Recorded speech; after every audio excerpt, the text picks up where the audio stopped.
Get a good bookkeeper and accountant. I chinched on this for probably the first decade of my business life and didn't have good books. I didn't learn how to read a P&L and a balance sheet. I know this is boring, but if you're young and starting out, you can Google it. You can go online and read about it. It's not that hard to figure out how to read a P&L and a balance sheet. But if you don't have good numbers, you'll make uninformed decisions. Your bookkeeper works for you. I listen to people all the time. They say, well, my bookkeeper won't do that.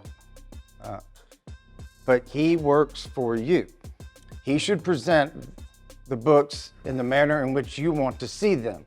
For example, I want to see on my P&L, I want to see my P&L monthly, and I want to have a 1/12 of the taxes and the 1/12 of the insurance as an expense on every month.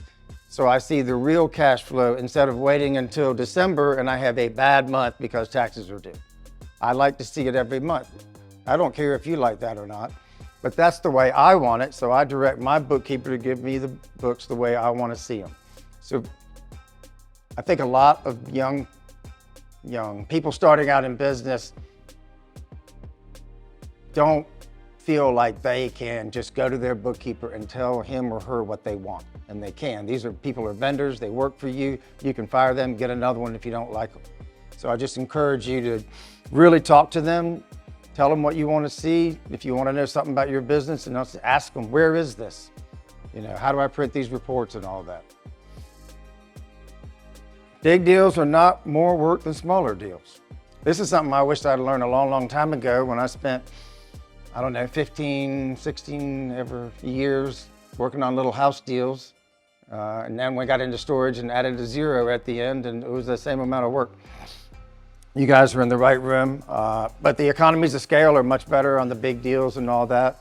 So I'm just encouraging you to don't be afraid of a big deal. When you see a deal and it's a lot of money, everything you need is in this room. Do not be afraid to pursue one. If it's a good deal, it's not going to be any more work, and all the assets you need are in this room to make it happen. Scott Spear puts his number on everything he ever does. You can always get a hold of him. He can help you figure out how to get it all done.